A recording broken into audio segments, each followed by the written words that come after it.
أعوذ بالله من الشيطان اللعين الرجيم بسم الله الرحمن الرحيم رب اشرح لي صدري ويسر لي أمري واحلل عقدة من لساني يفقهوا قولي الحمد لله رب العالمين والصلاة والسلام على خير خلقه ونور عرشه خاتم النبيين والمرسلين المصطفى الأمجد المحمود الأحمد أبا القاسم محمد اللهم صل على محمد وعلى محمد. والصلاة والسلام على أمير المؤمنين وإمام المتقين مظهر العجائب أسد الله الغالب لسان الله عين الله سيف الله يد الله أخو رسول الله كل دين كل إيمان كل إسلام نفس رسول الله وصي رسول الله وخليفته بلا فسق المرتضى علي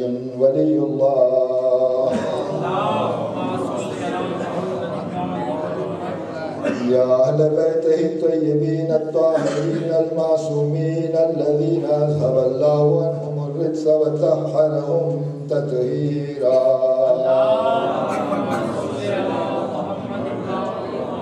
أما بعد فقد قال الله تبارك وتعالى في كتابه المجيد وفرقانه الحميد بسم الله الرحمن الرحيم هو الذي بعث في الأميين رسولا منهم يتلو عليهم آياته ويزكيهم ويعلمهم الكتاب والحكمة وإن كانوا من قبل لفي ضلال مبين صلوات اللهم صل على محمد وعلى محمد. पहले के इस आयत पर जो गुज़िश्ता तकरीर ने शुरू किया था तो गुजारिश थी लोगों की कि बच्चों के लिए थोड़ी सी वजाहत फ्रेंड में कर दूँ फिर इंशाल्लाह इसका कंटिन्यू करेंगे सलवात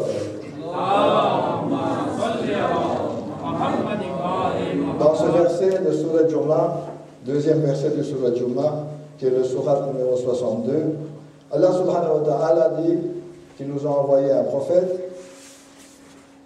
et il démontre dans ce verset la mission du prophète. Quelle était-elle? La mission du prophète était Yatlu alayhim ayatihi, réciter les versets du Coran. Wa yuzakkihim, de vous purifier.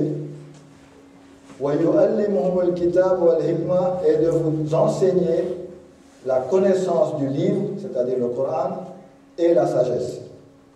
Donc ici, Allah subhanahu wa ta'ala nous donne la mission du prophète.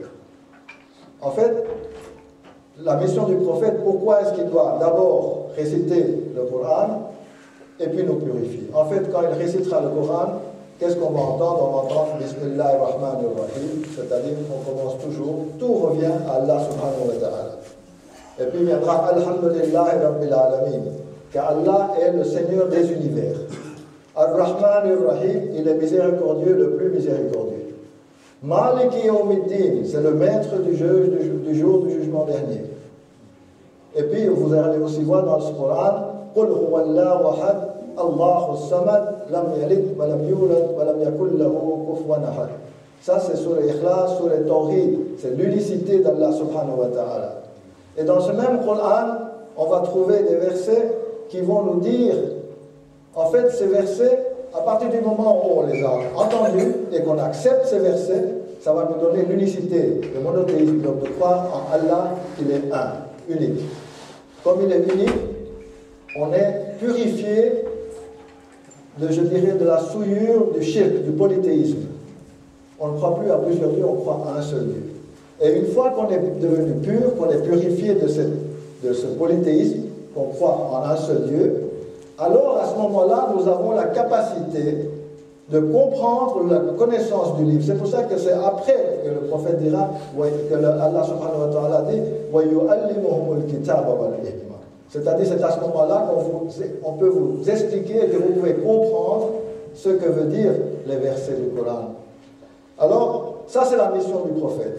Et la semaine passée, j'ai expliqué, on a la mission du prophète, et dans ce verset, on dit que le prophète est venu pour que vous ne soyez pas égarés comme vous l'étiez.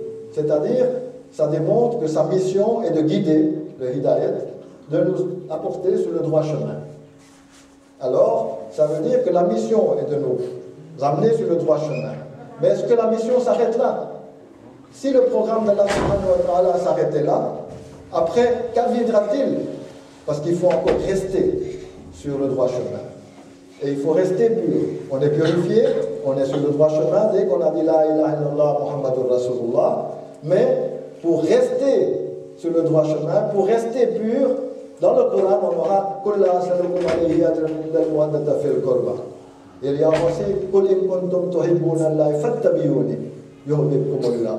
Donc, ça, le Coran, dans le Coran, Allah subhanahu wa ta'ala va nous dire maintenant, pour rester sur le droit chemin, il faudra suivre quelqu'un dont le CV doit correspondre au CV du prophète. Le CV du prophète, Yatlu alayhim ayatihi, réciter le verset du Coran, wa yuzakkihim, purifier, wa yuallimul kitab wal hikma. Alors voyons qui a un CV qui correspond. Et l'histoire nous montre que si nous cherchons Yatlu alayhim ayatihi, quelqu'un qui récite le Coran, l'histoire nous montre qu'à sa naissance, lorsque le prophète a pris Hazrat Ali dans ses bras, Hazrat Ali a récité sur les mots Yatlu alayhi. Wa yuzakkihim, le prophète nous a dit que l'iman, c'est-à-dire la foi, ça vous purifie. Et Ali alayhi salam, il est kull iman. Et aimer Ali, c'est l'iman, le prophète a dit. Donc c'est la purification. Wa yu'allimuhumul kitab wal hikma, le prophète a dit Ana madinatul ilm wa aliyun babuha. Je suis la cité du savoir et Ali en est la porte. Donc il faut venir par la porte. Donc pour le ilm, pour la connaissance, Hazrat Ali est le meilleur placé. Plus le hikmah, le prophète a dit aussi qu'il est darul hikmah, c'est-à-dire la porte de la sagesse. Donc si on cherche quelqu'un pour mettre à la place du prophète, il doit avoir un CV qui correspond. Et ce CV ne correspond, le CV, la personne dont le CV correspond, c'est Hazrat Ali ibn Abi Talib alayhi salam.